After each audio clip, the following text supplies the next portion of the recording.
All right, Kiss Army, welcome to the KissFAQ Podcast. Thank you for giving us your time today and letting us into your head. I hope we don't do any damage. This is a Kiss-related podcast by the board, for the board. We hope that you enjoy.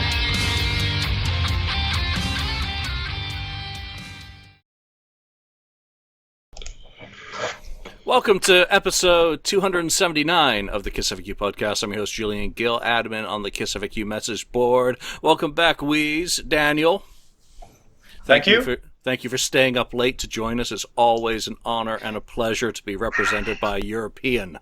I'm on a holiday. We always have holidays here in Sweden, you know. You guys work all the time, but I'm on a holiday, so I can stay up late. Yeah, we don't know what holiday means. We don't know what retirement means. No. Alex, bag boy, who is obviously miserable by the results of last night's World Series Game 7.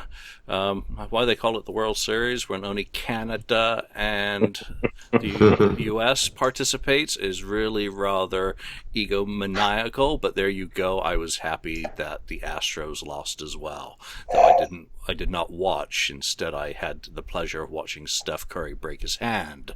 There goes that season. And, of course, 69th Blizzard Ken. Gentlemen. Hello. Thank you for joining us, or me. I'm going to speak in third person. We're going to jump straight in. We're not going to talk about the cruise or Vinny or Magic or anything else that's going on in the world. Go over to the FAQ message board or Facebook if you want to participate in those chats. We will catch up next week with someone who went on the cruise and get a first-hand account of what actually happened from their perspective. This week, as the final day of October, we're going to talk about another album that was released in the month of October. And I don't have Kurt's handy reference guide open, so I'm probably going to get the release date wrong. So I'll just cop out and say it was released in October 1989, which should be a very good hint that we're talking about hits. Hot in the Shade. For me, this album came out while I was into the second year of my sentence in Singapore, and it was one I was able to find on vinyl, and was the case with Smashes, Thrashes, and Hits, I actually played the hell out of it, and it's only over the past 30 years that my opinion of quite a bit of the material has changed, and on some it hasn't, but at the time I was thrilled by it. It was a move back to the hard rock that I loved of Kiss, away from the polished pop and prancing, though it wasn't without weaknesses, but it certainly left a more positive feeling for me than Crazy Nights had. We now flip those opinions 30 years later that I actually prefer Crazy Nights over this album. But there you go. At the time, I was so happy it was out. I was so happy that I was able to find it in Singapore on LP. And then I went to England for the Christmas holidays and bought it on cassette and CD to make sure I had a complete complement. And I loved the artwork back then, and I still do to this day. I actually have I'll see if I can dig it up in a minute. But Daniel, what were your first impressions of Hot in the Shade and all that? Well, as you remember, I became a fan back in 1984-85. So by this time, I was a full-blown Kiss fanatic. And actually, this was the first record in Sweden that really went under the radar, so to speak. Kiss had a top 10 records with Animalize, Lick It Up, Asylum, and I think Crazy Nights was like 11. And Hot in the Shade came in like 29, 30 something, and quickly fell off the charts. So I actually missed the release of this one, and I saw it in one of the music magazines that Kiss had released an album. So there were no press, no interest, and somehow the interest in Kiss had really died at this point. I don't know what's happened, but something with Crazy Nights maybe left Sweden with a bad taste in their mouth. So I actually first listened to this one, I guess, in 1990, about half a year after it was released, and I wasn't impressed. No, and I guess we'll find out whether you're impressed now or not when we start the rankings. Ken, how about you? Yeah, I remember when it came out. I can't remember if it was if we got much notice on that one. Though I didn't know it was going to be like 15 songs. I mean, that is the first album I bought, just the CD originally. Where I got that, and because I think at that time I was starting to get rid of my vinyl, unfortunately at that time, and replaced with CDs. So I got the CD of that, and it's like they crammed as much as they could on it. They took advantage of the format and put as much as they can, on it. My first impressions were, I liked I liked the cover. I thought it was kind of cool, different. But I mean, first listens to it were I knew something was different about it. I guess it was because it wasn't polished, polished as far as like some of their other albums. It's obviously later finding out it was demo, form, pretty much. So, but I still played it a lot, and I did enjoy a lot of it. About half of it, I know I played it for a while when it came out. So, good album. Yep, good thoughts. And of course, Paul Stanley would say that the demos sounded so good that we didn't feel the need to go back and recut them because we didn't think we'd re-grab the energy that we had in the original demo, so we left it as is. I guess anyone can make an excuse for why it sounds like demos if it sounds like crap. You wouldn't blame Paul Stanley's production now, would you? Alex, you're going to tell us, and don't worry about your daughter giving her opinion as well. She's totally entitled to be part of the conversation, and awesome. Go for it. I was 2.5 months old when the album came out, so I don't remember much. No, I was 2.5 months, but I didn't get a copy of it until maybe I was like 13. And as we go through the rankings, and we'll probably discuss a little bit, I really like the first half, or it's such a long album because it's an hour long. It works well on a CD, but vinyl it didn't work too well with it being so long like that. But it's a long album, but enjoyable tracks on some and some not so enjoyable. Yeah, that was one of the things I was happiest about with the album, that it, 15 songs. And, it's like 15 new Kiss songs. That's a lot to process. And that was in a day and age when you had Def Leppard coming out with Hysteria, which was 63 minutes. Guns N' Roses' Appetite had quite a few songs on it as well. I don't remember if that was quite as long, but albums were starting to get longer. And they were really starting to, take advantage of the CD format rather than your 22 minutes-ish per side of vinyl. You now had 60 or 70 minutes of medium to fill. And in the case of this album, I think we'll all agree that that isn't necessarily always a good thing if you just fill it for the sake of filling it with filler.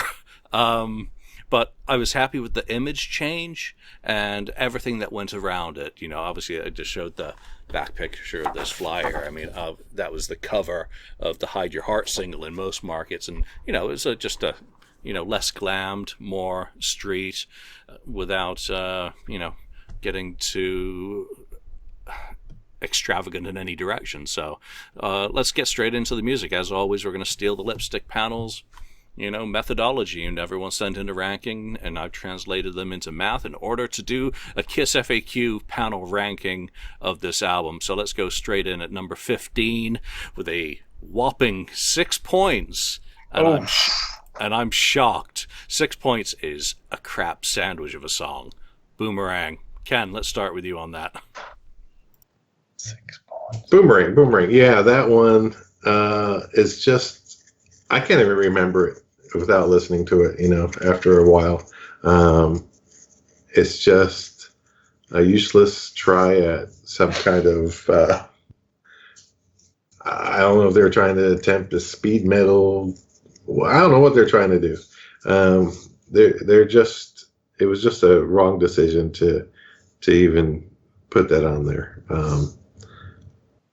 I do skip it. I know it's at the end anyway, but I'm stopping. I'm not going to go any further. And just, it's really a song that should have been left off the album. Yep.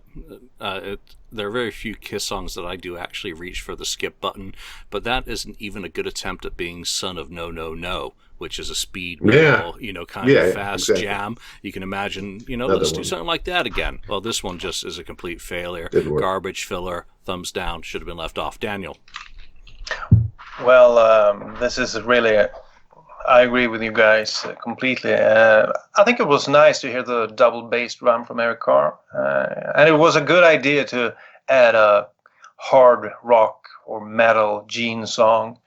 I'd always loved the ones he did previously, like, heavy stuff like Fits Like a Glove and God of Thunder and War Machine. So a good idea, but they failed miserably with this one. I really don't know how they could put this one on the album. The chorus is completely noise to my ears. The boomerang, the sound. I mean, Gene sings awful there.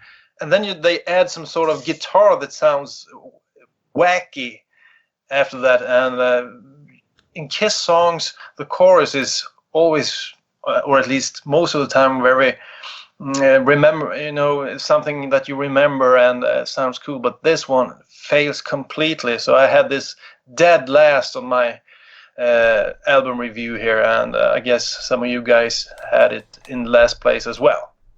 Yeah, I think that sound of the guitar is it pleading for it to stop. Alex. I think the best, I guess a little higher just for number 14, but if I recall, I think there was a story or something of a signing of Kiss or whatnot, and the song was on in the background. I think Paul was giving like Gene a bunch of crap for this song, and I don't even think Gene remembered writing the song, so I think that speaks for itself. Yep, it's one of those songs that is best forgotten. All right, let's move on into 14th place on 13 points, which is a massive jump up from that bottom. Read My Body. No. Pour Some Sugar on Me was good. Aerosmith with Run DMC was very good. Read My Body, bad. Alex, straight back to you on that as, I hate to steal a Paul thing. It's not a good Kiss song. It's definitely, it's not a terrible song of the time, of the 1989 time period. I could have seen maybe a Milli Vanilli, even though of course they never sing this stuff, but I could have seen Milli Vanilli kind of doing the song, and it would have worked for them, but it's not a good Kiss song. Girl, you know it's true. Read My Body. Oh, God. Daniel, you actually ranked this the highest of us. Yeah. And I need you to justify yourself here. Yeah, because I knew you would have it, dead last or second to last or something like that. So I had to put it up a bit higher just to shake things up. But I actually like the riff. I kind of like the riff. And I agree with Alex that it isn't per se a bad song. I think it could have been good, but it really doesn't work as a Kiss song.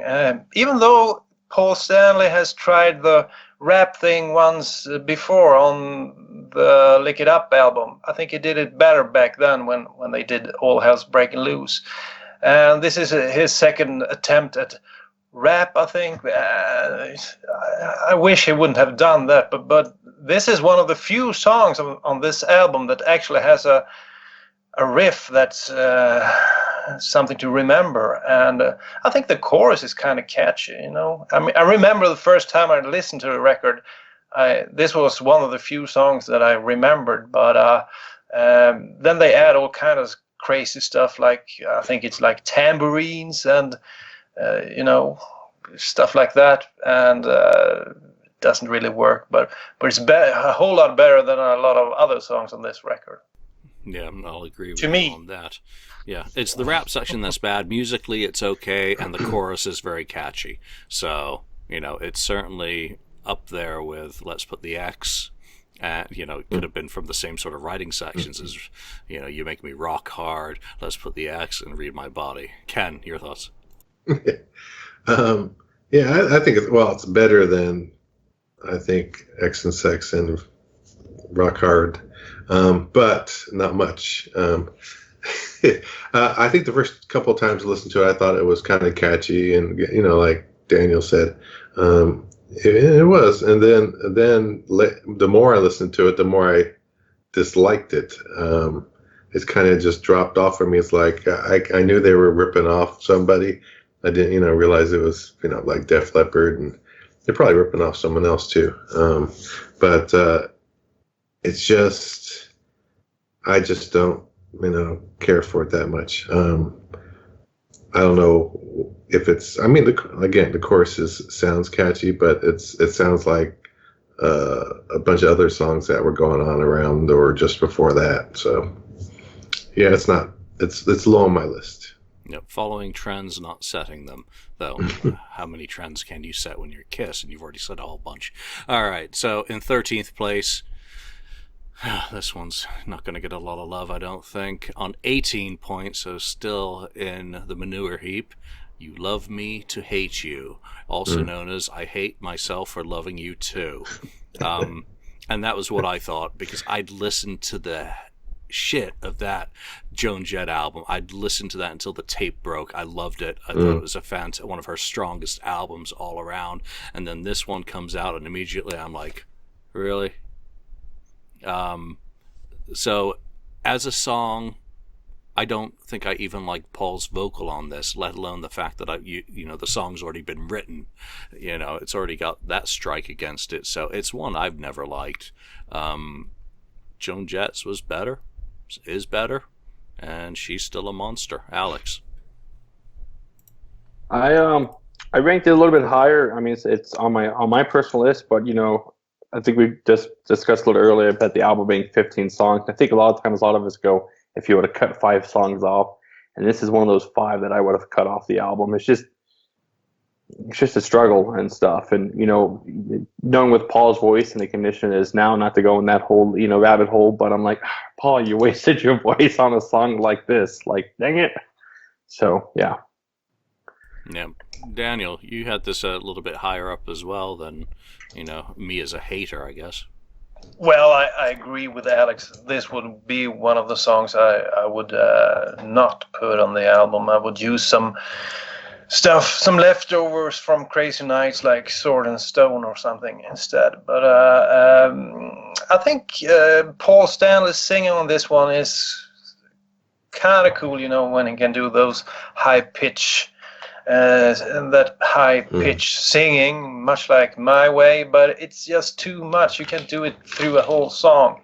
At times you should use it, but you need to vary the voice. It just doesn't work. And I never liked the title. I mean, English is not my native tongue, so I had a hard time just understanding what the hell do you mean? You love me to hate. Well, going from cool titles like King of the Mountain, Heavens on Fire, Crazy Crazy Nights to this crap, and I don't know. And the pre-chorus is so classic 80s, and I think you talked about Def Leppard. I think there's a guitar riff on the chorus that's very Pyromania sounding if you listen to it. And I know Julian loves Def Leppard, but I don't think that's enough for this song to be in your top 3 or something like that. Anyway. Yeah, I try not to compare the bands that I like because it never works out well. Ken, what are your thoughts on You Love Me to Hate You? Yeah, that was my 14th ranked song. The vocals, like Daniel said, I mean, it is too high, and it just, I don't know what it is. It just grates on me, that vocal that he does on the song, on the chorus especially, and it's kind of like someone's nails scratching a chalkboard to me. That's what it feels like. So I just don't know. The chorus is just too high, and the chorus is no good. It's just too high of singing, and no, it's just no good. Esto no bueno. All right. Moving on, or moving up, as the case may be. In 12th place, this one hurts me, guys. You guys have hurt me with this ranking. On 22 points, Cadillac Dreams, the immigrant song of the 1980s. The Anything is Possible. Right. The song that warms my heart as an immigrant. that I had Cadillac Dreams as well, and you guys just bagged on it and hated it and brought it down into the realm of You Love Me to Hate You and Read My Body. So let's see, who ranked this the lowest? Daniel. Yeah, second to last. Yeah. Second to last. Well, even though all that you just said is perfectly true, I mean, the chorus is Gene Simmons, what he's about, going for it, aiming high, getting money, and all that kind of stuff. But what the hell? Tambourines, trumpets, and all the other shit on this song. I don't know why he felt the need to add. Why couldn't he add a bit more bass or something? Then it could have been cool. This could have been something like in the vein of Domino with a cool bass, but that's a problem with this album. I don't hear a bass. I think there's one song on the album where you clearly hear a cool bass line, and we'll come to that later. But the soul on this one is not one of my favorites from Bruce. It's kind of similar to like Love's Like a Slap in Your Face. A short song, but it feels like it never will end. I mean, it's same stuff all over and again, and nothing that sticks out. And turn up the bass and play it like Domino, but this just don't cut it. I would never put this on the album if I was Gene or Paul. This would be a leftover. Okay. I like the chucka vibe of it, So it's always been more about the vibe. But with a bass and that kind of stuff, you could have made something cool out of it. But a trumpet, it's got brass. It's big and grand. Yeah, brass. Brass in a Kiss song. It doesn't Aerosmith did that. They put brass in their songs. Yes, my God. No, I'm not going to be able to persuade Daniel. Alex, your thoughts on Cadillac? I like to spend a reference to it. I felt like they took the horn players that weren't playing on the Chicago albums and brought them in for this album, for that song. Exactly. And I like Chicago. But I just, it's not like a terrible song. I think there were some better Gene songs on the album. I think kind of like what Daniel said, though, maybe just a bit more heavier bass, kind of take off the polish, kind of like how sometimes I think we look at some Unmasked tracks or Dynasty tracks and just, wish it was a little bit more beefier than what came out on the album.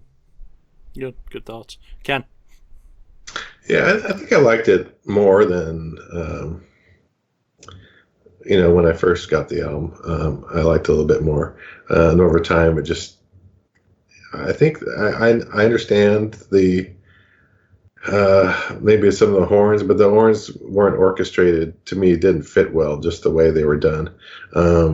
So that's kind of like, if they were done more like Chicago or something, it would have been better. And then the shuffle, I don't know. It's kind of a shuffle kind of song. It's good. I like the theme. I like the lyrics. I like the idea of it. I think the actual music or the way they put it together didn't work for me. All right. So these 4 songs are way the lowest ranked, and then there's a big jump up to the next one. So I think these 4 are ones that this panel would cut from the album without a doubt. So let's move into 11th place. I guess we could get away with an 11 song, Hot in the Shade. On 28 points, Prisoner of Love. And again, I've always liked the vibe of this song. I also think it's probably Gene's best vocal on the album. I always liked this song, and I really can't put it down to whether it's the music, the vibe, the vocal. I just like the whole package. Ken, your thoughts? Yeah, I agree that his vocals were pretty darn good on this song. It is a song that's, kind of, catchy.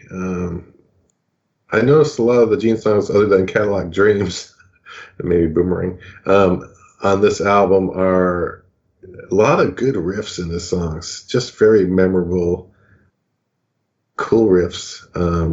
And I mean, this has some of that in there. But it's it's on the lower end compared to his other songs, the rest of his songs that are on this album for me. I don't skip it, but it's just an average song. Yep. Alex. It's known that the song came in 11th. It came in as one of my lowest 5 tracks, so kind of on par there. It's not a terrible Gene song. And the sense I actually do like his vocals on it as well. I just think there's better Gene songs on the album, but I do like his vocals on the album.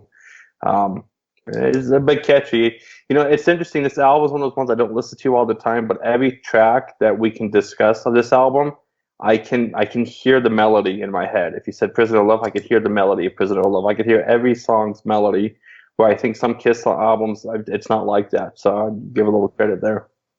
This album got in your head. Daniel, you ranked this the same as me. So why do you obviously like it as well?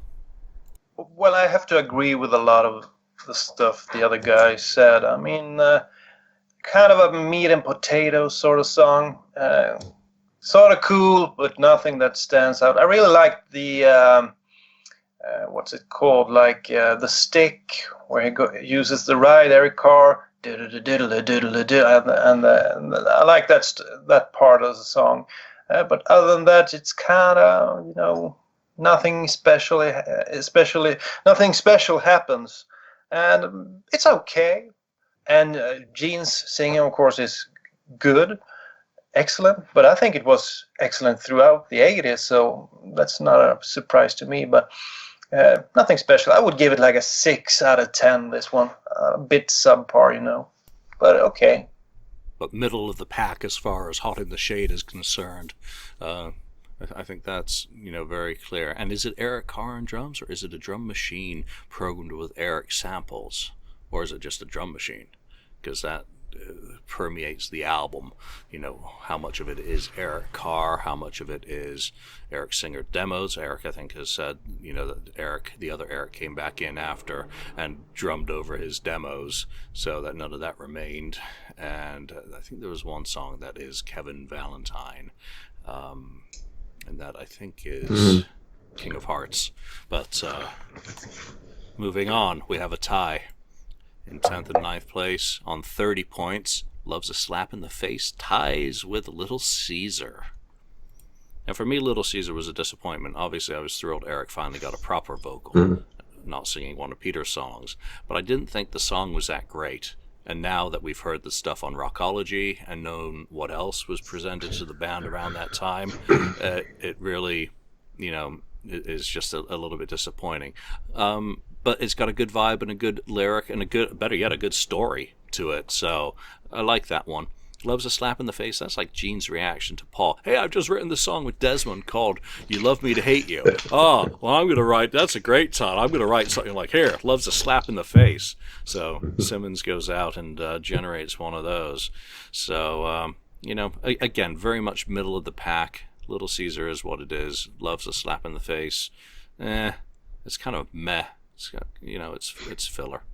Ken, both of those. Yeah, yeah, those songs are on my list, 7 and 8, so they're right next to each other, which kind of makes sense.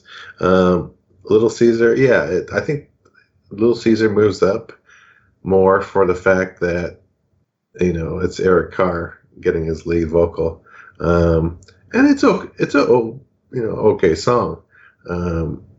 It's not a song I go to, like I have to say, I need to listen to Little Caesar. I haven't listened to that in a long time. I don't ever say that. And then the other song, Prisoner of Love, Love's a Slap in the Face. That's another your typical kind of 80s, Gene type song. Though, I like it. I like it, pretty much, it's not bad. I can, make it through the whole song okay. Daniel, what are your thoughts on those two songs? Well, I think it was a missed opportunity with Little Caesar. I really like the one, what's it called? the one that band did a cover of recently. You did a podcast with the Eyes of Love, which yeah, is of course that one. I think that song should have been on the album. It was a much better song. Or yeah, I would like that one more. So I think this song might rate a bit higher than it should on most people's list, mostly because it's Eric singing. I guess guys give it a bit more love than it really needs. I think I had it in like 11th place. But at least the song has an ending. I think that's something that lacks on this album. I mean, they just fade out every song, but in this one there's an ending that they thought out they had a thought out ending, and I like that. Something they changed very much for the next album, where they had good endings to a lot of songs. And the other one is one of these songs that you easily forget. Was it Love is Like a Slap in the Face? I've already forgotten. Yeah, you've already forgotten. Yeah.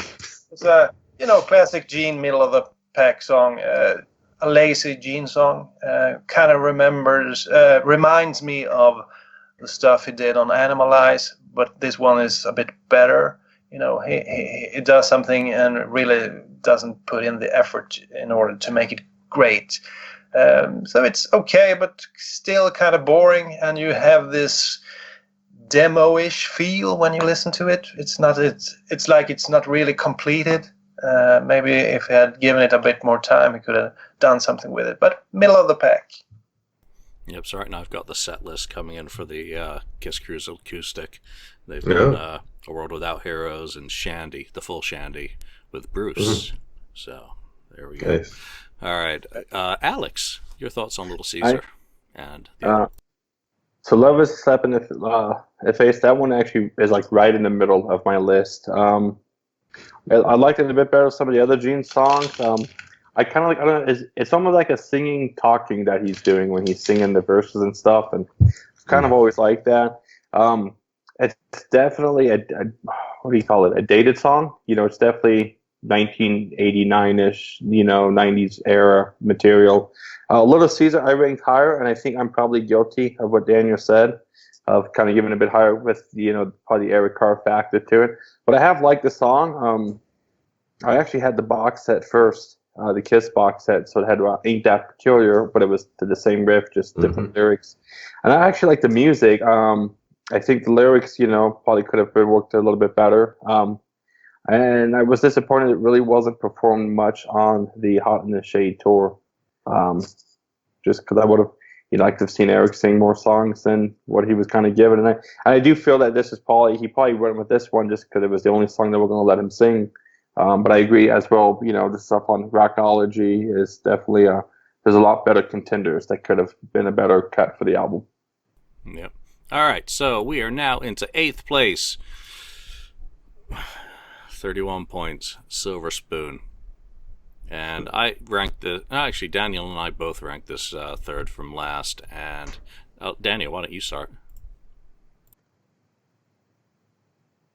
I don't know. I think I don't like the title Silver Spoon, and my main problem with this song is probably the lyrics. I mean, he's talking about showing some broad that he can show her his stuff, and and then the next sentence he's talking about his mommy and his daddy. Mama told me when somebody said, and like my daddy said, and then he's trying to hit on some broad. I mean, it's just a mess, the whole lyric. So you don't want to hear about a mommy or daddy when you're trying to listen to a sexy Kiss song. I mean, it's bad. And also adding that girl choir at the end could have been cool, but I mean, it comes from nowhere and there's no reason for having it there. So this is another one of those messy songs. I never liked this one, and it just doesn't work for me. It's number 13 on my list. Remember what I said about Gene hearing a song title and writing his version of Paul's song. Well, this is like Paul doing the same to Gene comes in with the demo to Cadillac Dreams. And Paul's like, I'm going to write a song about that as well. I wasn't born with a silver spoon in my mouth either. But Daniel, as a non-English speaker, did the phrase silver spoon mean anything to you? Or do you have anything like an equivalent of that in Swedish to someone who's born from entitlement? Yes, we have equivalents of all your what is it, idioms or whatever it's called. So I understand it, of course, but back in the day, I don't think I understood it. I might have missed what it meant. But still, I hate the fact that he's mentioned mommy, daddy, and then I'm hitting on this broad. That's just wrong. Yep. Shouldn't sing about a silver spoon. Should sing about a golden fork or something. Golden fork. Wooden plastic butter knife. Golden shower. Plastic. All right. Hey, calm down, R. Kelly. Alex, silver spoon. I rank this as my number one. I'll throw it out there right now. I like this song. I really like it. It was on the box set. Wait. Say that again. This was your what pick? This is my number one. I really like this song. Holy cow. I really liked it. Now, granted, I had the Kiss box set first, and so I think there's probably a little bit of that because there was only this, Forever, and that Ain't That Peculiar, which was like the Little Caesar with different lyrics on it. So that was kind of like my introduction to the Hot in the Shade material. I don't know. I just really liked it. I think the vocals were good on it. And I actually liked the female singers on the end, just because there was something a little bit different for a Kiss song. I mean, that's the tough thing with Kiss. Sometimes they do something different, and you're like, why would you guys do that? And then sometimes do something different, and you're like, that was cool. That was actually pretty cool, at least on my end. Daniel probably begs to differ with me, and he's probably like, nope, don't like this guy no more. That's okay. Your daughter disagrees with you as well. But that's actually a very good point that you just made, that this was one of the songs put on the box set to represent that era of Kiss, with Hide Your Heart, Forever, and the Smokey Robinson song, which was, I still want to know whether they got sued over Ain't That Peculiar, since it is totally that song's lyrics just put to Eric's music track. But I think the choir is another one of those things on this album. There's no consistencies through the album, like Revenge, where they had thought out what kind of things they would use on the album. Here you have brass, you have tambourines, you have girl choirs. I mean, it's like, let's put everything on this album, and then maybe something will work. That's one of the things I hate about this album. What's one of those other idioms? Hodgepodge? Yes. Exactly. Hodgepodge. Yeah. Ken, your thoughts on Silver Spoon? Yeah, I mean, you said Smokey Robinson. Was it Marvin Gaye? Anyway. Ain't That Peculiar? I'm pretty sure it was written by Smokey Robinson, but that was written by? Okay, yeah, okay, but it could have been covered by the Temptations. Anyone, Marvin Gaye. Anyway, it's fine.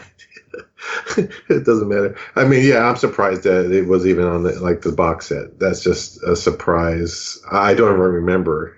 I haven't looked at my box set in a while, so I didn't realize that was on there. I wouldn't have picked that one to put on there.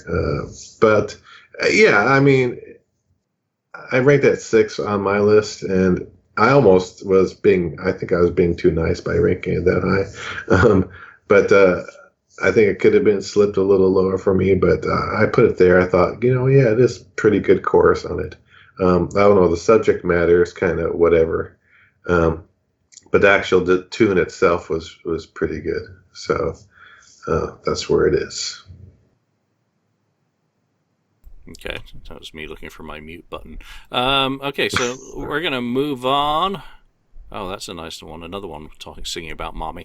In 7th place on 33 points, King of Hearts, which I think should have been a single. I do like that. That's a guilty pleasure. I like it far more than I should admit. Where did I rank it? Where did I rank it? Oh yeah, I ranked it in 4th place on mine. So wow. Yeah, I just really like it musically, and I think the song title, for something stupid, King of Hearts, it's a card, yeah, is really fun. It's a fun, stupid Kiss song.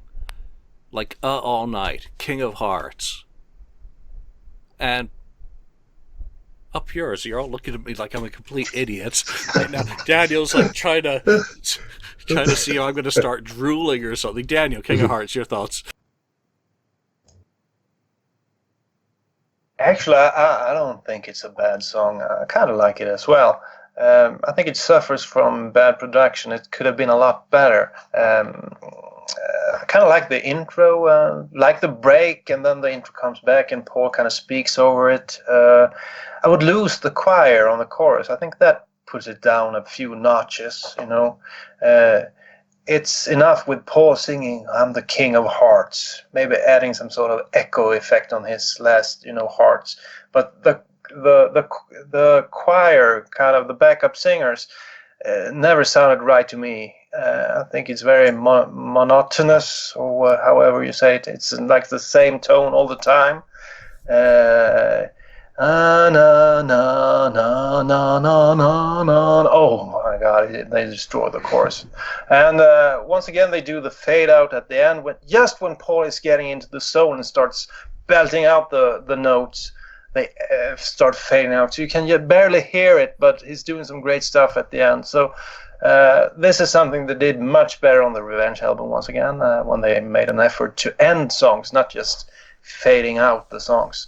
So I'm actually with you on this one, Julian. I think it's quite a good song, but once again, the production kind of puts it down a few notches for me. Yeah, great lyrics though. Shining like a jewel tonight, love is gonna rule tonight.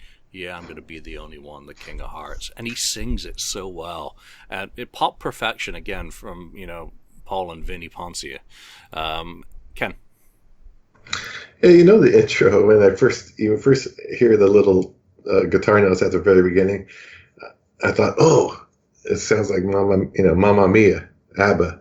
The intro. That might be why I like it.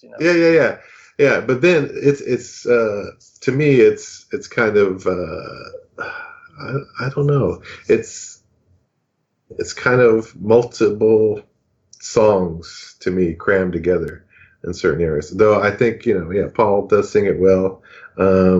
I don't care for the chorus that much. I just don't think it's that great of a chorus, or the lead up to it. So it's a song that I don't care to listen to that much. Though, I mean, it fell. Where did it fall? Well, it fell 12 on mine. So it's a song that would have been, to me, I would have left off the album. I just don't care for it. I'm getting the feeling from this ranking that Hot in the Shade would have been better as an EP of 4 songs. Maybe. Alex. I ranked this as 9, so it would have made my cut for my 10 if I was to do Hot in the Shade as a 10 song album. I like the chorus, but I think I know Daniel's not a big chorus guy. I don't know, maybe it's just because of my upbringing, listening to the Mormon Tabernacle Choir on Sunday, stuff like that. I grew up with some of that, that angelic kind of style of music in the home as well. So I think it's something I'm a little used to and stuff. And I kind of like the melody of it and so forth too. I always thought the intro kind of gives it like a kind of a cool, eerie, kind of like street fighting kind of a feel and stuff. Like you can almost picture almost like the Hide Your Heart video. You can almost picture them if they did a music video for the Song of Doom or something like that, like in the city, in the nighttime with, just rain kind of a feel to it. Well, that's it. That was like the end of a Kiss song on this album. It just kind of faded out. Yeah. All right, so moving on. In 6th place on 35 points, what I think is the best Gene vocal on this album. A song that features Tommy Thayer on acoustic guitars, The Street Giveth and The Street Taketh Away. Danny, I'm going to start with you on this because you've been big on these titles that, don't necessarily translate well, or for 14, 15-year-old you. Oh, how did this one work as a title, translating it into your head when you were reading it for the first time? Well, I think I got it, but to me today it seems kind of silly for Gene to sing this type of song. Then I much more prefer the way he did Cadillac Dreams, where there's actually some substance to what he's saying. This is just he talking about how tough it is in the streets, and that's one other thing about this album. They tried to sound very street, but it was a long time since Kiss were street. I mean, there were millionaires, so it felt fake to me. And another one of these Gene songs on this album that could, I don't know, use some input from other guys, from more guys. I don't know, did he write this with Ponchia or someone? I don't know, but it's another one of those Gene lazy, kind of boring songs. And what's up with all the acoustic guitars? Was it Blaze of Glory with John Bon Jovi that did it? I don't know. But turn up the fucking bass and do something with it. Acoustic guitars.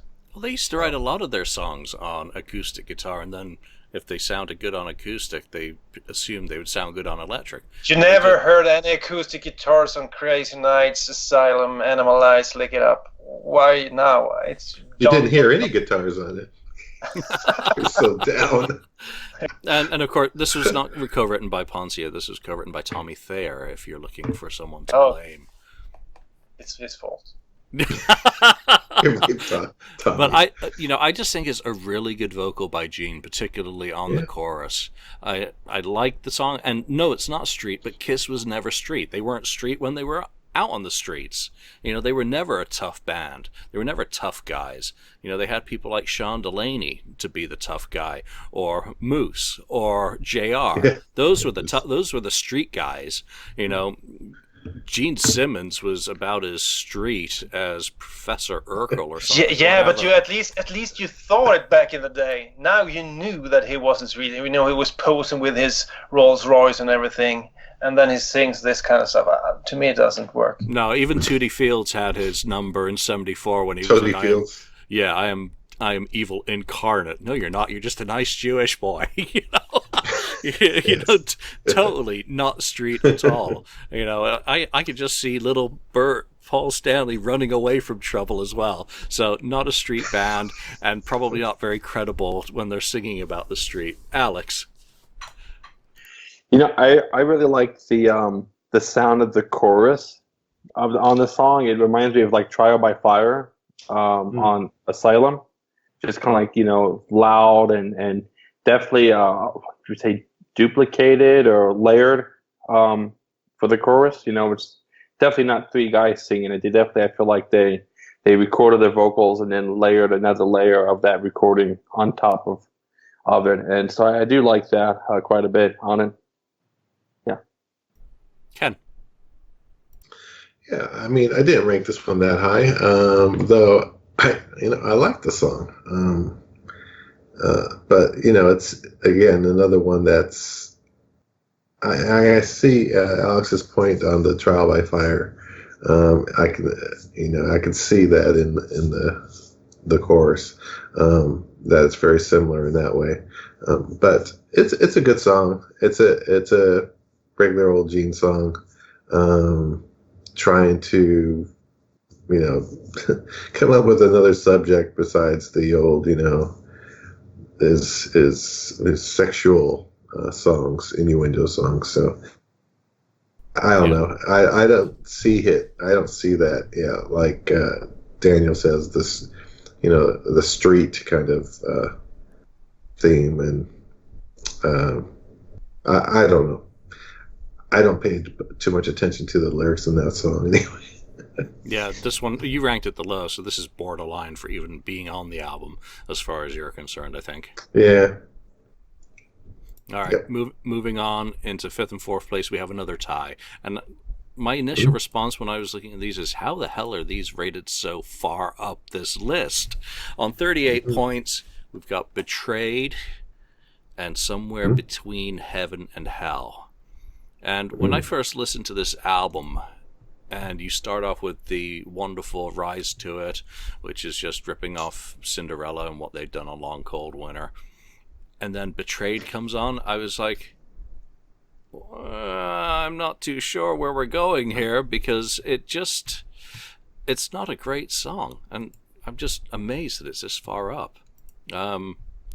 And we're just looking, yeah, it's down, borderline for me on being kicked off the album. They actually did this one live as well a couple of times. So somewhere between Heaven and Hell is, I've actually got that even lower. I've got that in 11th spot on my list. So I don't like either of these. The rest of you obviously like them far more than I do. So Alex, let's start with you. So yeah, Betrayed I put as number 10 on mine. I guess a little bit like yours. I don't know. I think maybe even just the placement is what kind of brings it down a little bit. Maybe if it was placed a little bit later in the album, it may have gone up a bit. And then somewhere between Heaven and Hell, that's just a guilty pleasure for me. Just kind of a guilty pleasure song. I just like the way it sounds, and the chorus and everything. It's quite enjoyable, very refreshing, good for a summer day. And Somewhere Between Heaven and Hell. That was the one. Sorry, I combined the two. Oh, sorry. I was listening to you, every word. I was hanging on to, obviously. Sorry. Daniel, your thoughts on those? I had both of these songs rated pretty high. I think I had them in Betrayed in 4th place and Somewhere Between Heaven and Hell in 3rd place. So let's start off with Betrayed. I kind of like the screaming, rubbing the plectrum against the strings in the beginning, and you have a high guitar note that sets the tone of the song. This is actually, for me, the only heavy metal song that works for Gene on this album. And I always like my, hard rock heavy metal Gene songs. I would have liked Eric's Carr to do some more variations on his drumming, especially on the verses. I think it's a bit boring. He could have done more. Actually, towards the end, he starts drumming a bit more and do more fills. But what do they do then? Well, a fade out, so you can't hear really what he does. So. And I like the speaking part in the song, and it kind of reminds me of Domino. I've been talking about Domino the whole episode, but I think it kind of reminds me of Domino. It's not as good as Domino, but it's and you have the Gene scream. I always like the Gene screams, and the chorus kind of sticks with you. You don't forget the chorus after you heard this one. And I wish they would have put some more effort into this one as well. And I think it could have been a really good song.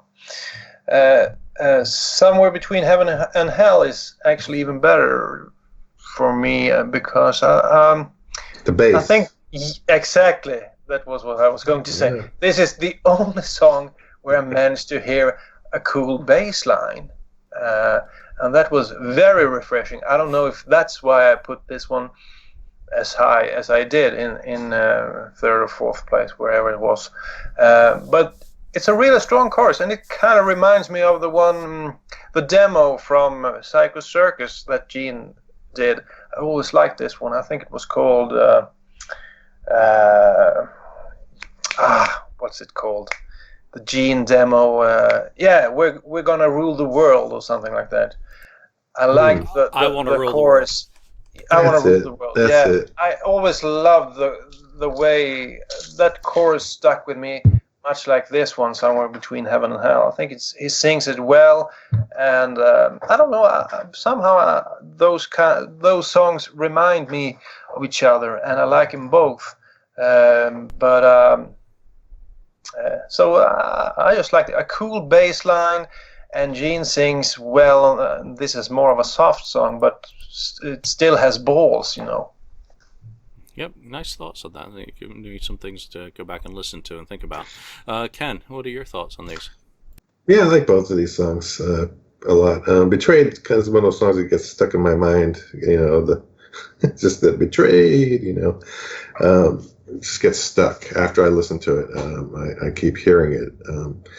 It's a good, upbeat rocker by Gene, a solid song. Somewhere between Heaven and Hell, I like a lot. I like the way it comes in, just the groove, the slow groove of it is really cool. And like Daniel said, the bass, it's kind of lower end, heaviness to it.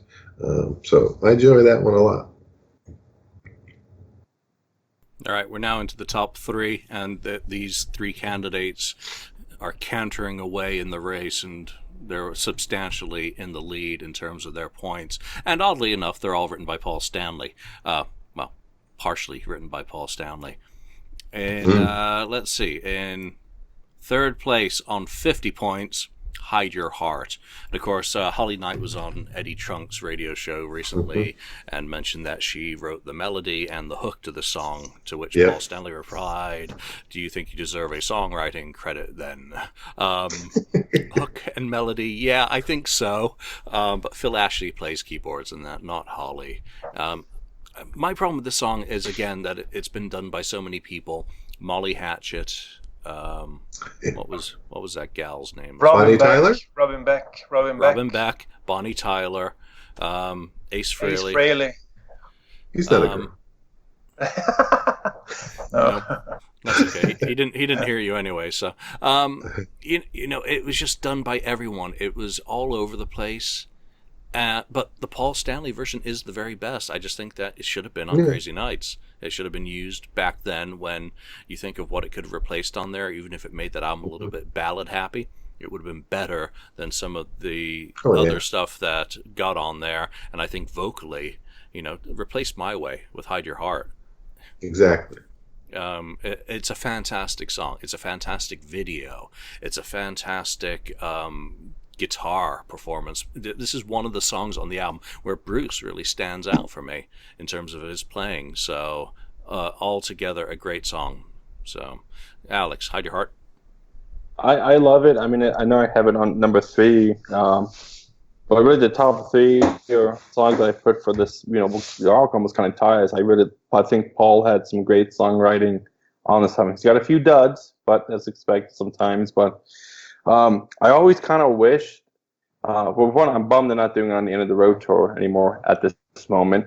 But 2, I always kind of wish that Ace and Paul would have done a collaboration of it. Whether it had been live or whatnot. Because they both did a version of it. I always kind of thought man, that would have been kind of a cool nod to the 80s era of Kiss. Even though it was the Farewell tour, because that's when they did Lick It Up and Heaven's on Fire. It would have been cool if Paul had done maybe the first verse and then Ace did the second one. It just would have been a neat little unique thing to have done. That I always thought was kind of a missed opportunity. But hey, it's Kiss. They're full of them. Hey, and it's still possible. Nice. I've never even thought about that. That would have been great on the Farewell tour. When they were actually pulling out some of that 80s stuff for Ace and Paul to do that. Great idea. Daniel, your thoughts on it? Yeah, I'm kind of surprised it ended up in third place. This was my number 1 all the way. I like Paul singing, a bit hoarse at times, and then singing real high notes, and everything sounds perfect. Actually, a lot of people prefer Ace Frehley's version instead of this one. I guess because it sounds street and a bit rougher. But to me, this is the best version. And the one thing I really like about this one is it's kind of a story, like Alex mentioned about one of the previous songs. There's a story in this one, and it translated really well into the video, I think. And it's a bit like Detroit Rock City or something like that. And of course, Bruce's play on this one is brilliant, and Carr does his job really well. And really, I'd give it 10 out of 10, this one. Phenomenal. Should have done better as a single, just like Reason to Live. Ken? Yeah, I mean, I was lucky to see or hear the song before the album came out. When I saw Paul Stanley on the solo tour, I was like, what is this song? This is a new song. It's like, this is pretty darn good. This is a cool song. So I was looking forward to hearing it when they recorded it and put it on the album. So yeah, it sounds good. Great chorus, catchy song. Nothing wrong with it. Solid song. All right, 2 to go. In second place on 53 points, Rise to It has always colored my opinions of this album because, again, you just drop the needle on this one and you get the kind of thing that Cinderella had done, and it kicks into high gear with just a great rock song. Again, great chorus-driven, kind of anthemic Kiss song. Love it to pieces. Love the video. Like the black and white version before they took out all the close-ups of a particular woman in the crowd, and liked how they put the makeup back on. So that was kind of exciting and teasing what was in the rumor mill at the time. You're like, what the hell are they wearing the makeup? Why is there Gina Paul in makeup? They look weird. In 1989. So everything that kind of tied in, very good Kiss song. Ken, straight back to you. Yeah, that's another great opener to an album, as they usually have anyway. Great catchy tune, rockin', very Kiss-like. And the video was cool. Yeah, when they did the makeup thing, I was like, oh, this is really, I was like, yeah, I wish they put the makeup back on. I remember they were in like Rip magazine, I think, had it. I remember buying that, and they had pictures of them. So yeah, great. One of their, another solid lead-off song to their album. Daniel, your thoughts on? Yeah, I agree with Ken. It's a solid song, but to me, it's nothing more than a solid song. I think it's one of the weakest openers on the albums from the 80s.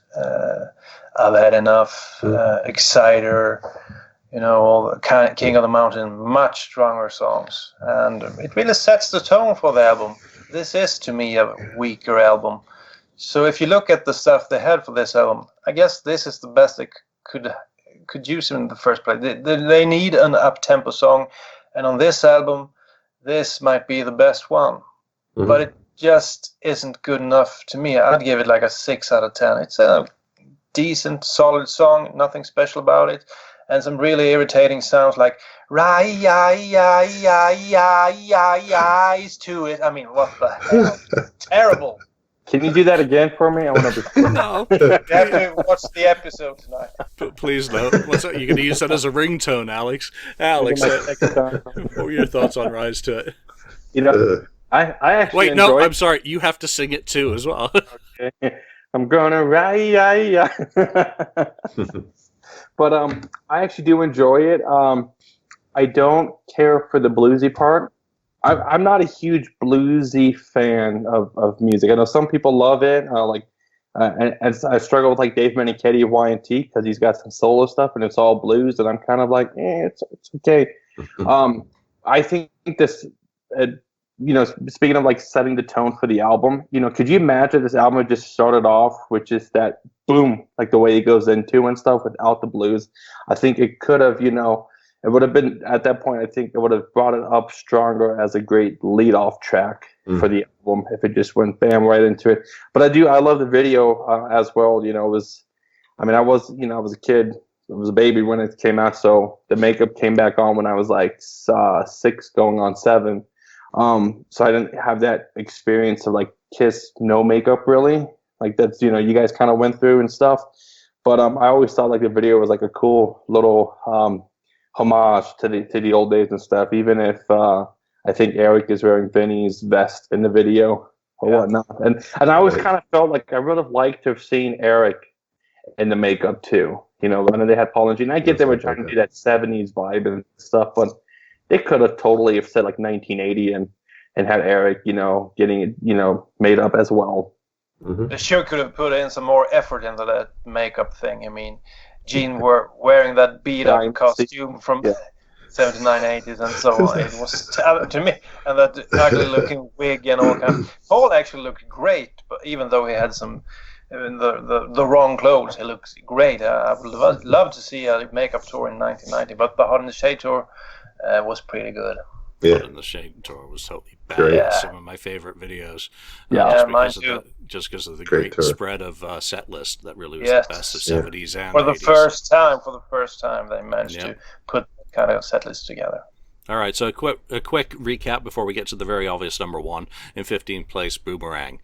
14th, Read My Body. 13th, You Love Me to Hate You. 12th, Cadillac Dreams.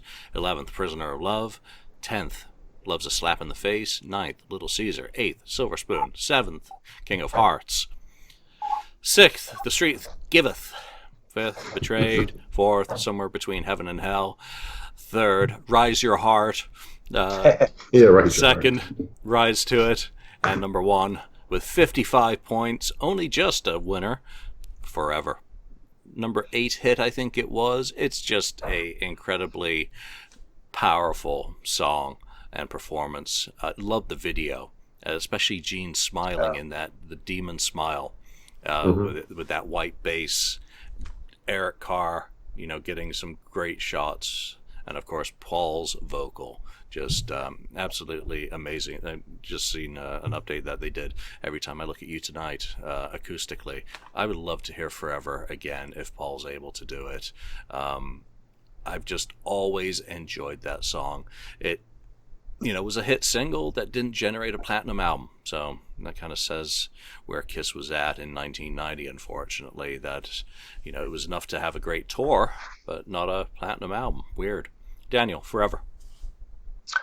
Well, I guess this is a perfect song for the ladies and the shorts. I'm not a ballad guy, but I do see the brilliance in this song. I mean, it's just perfect. 10 out of 10 for me, even though I don't listen to it a lot. But my girlfriend, she always tells me that if we ever would get married, we've been together for like 20 years, but we're not married yet. We should do it to this song. And she's not really a Kiss fan.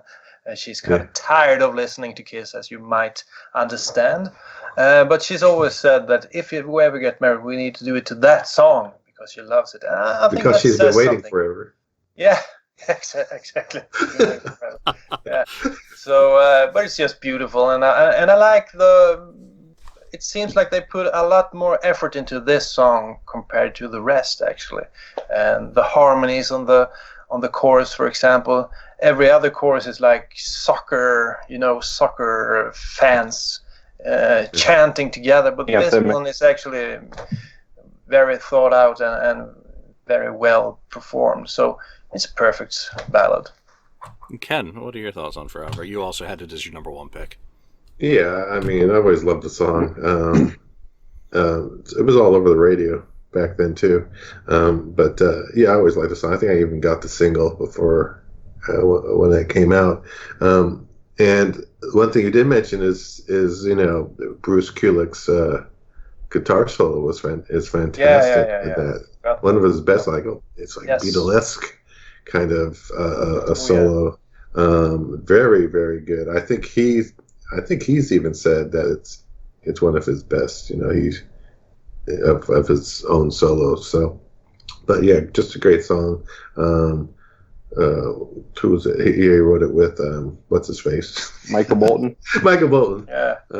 Which is really surprising, but maybe not so surprising based on the style of song being a ballad. But because I had the Bolton Rocking album, which was pretty darn good in its own right. Yeah. Surprisingly back then, which Bruce played on, and that was good. So, but yeah, this great song. I just forgot one thing. The keyboards. When I listened to it the other day, I think there are too much keyboards on this song. But I guess back in the day it was cool. But now I feel they could tone down the keyboards a bit. But other than that, perfect.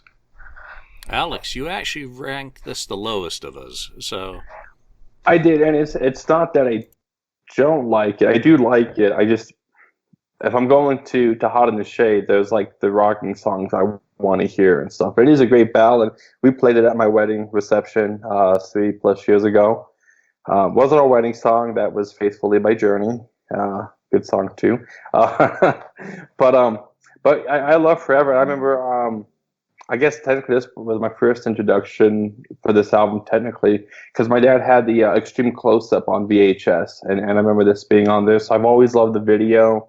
That is it sepia? Is that like what you call like the sepia tone with the black and white? It's just a great song, and I mean I know they did Every Time I Look at You on Unplugged, but I've always been a missed opportunity, head scratchers. Was always surprised this wasn't on the Unplugged, album. It's just such a good one. I was really glad it was on the Kiss Symphony with the acoustic, though I would love to just have had an acoustic version without the little ensemble to it. And then Bruce's solo is beautiful. Beautiful solo, beautiful song. Just a nice way to finish out. You really have to trudge through some sludge on this album, and that's clear. So what are the songs that you would, take 4 songs, 11-song album's kind of normal back then. What are the 4 songs that you would drop off this album? What are the picks that you agree with for us? What are you shocked that we actually liked and whose opinion was absolutely wrong as far as you're concerned? That's the KissFAQ panel's ranking for Hot in the Shade. I like that. You actually got one of those. Son of a gun. That's a really nice collectible to have as well. Bruce's favorite. Yeah. Even Bruce showed it off. Yeah, Bruce showed it the other day. Yeah. Cool stuff. So we're going to leave that there. Thanks for joining us, and we'll see you next time. Rise your heart. Indeed. Thank you for spending time listening to the KissFAQ podcast today. All sales are final. There are no refunds. If you'd like, look us up on Facebook or come over to the KissFAQ message board and discuss the topic we've broadcast today. Don't forget to rate us on iTunes, Spreaker, or wherever you've listened to the show. We hope you'll join us again.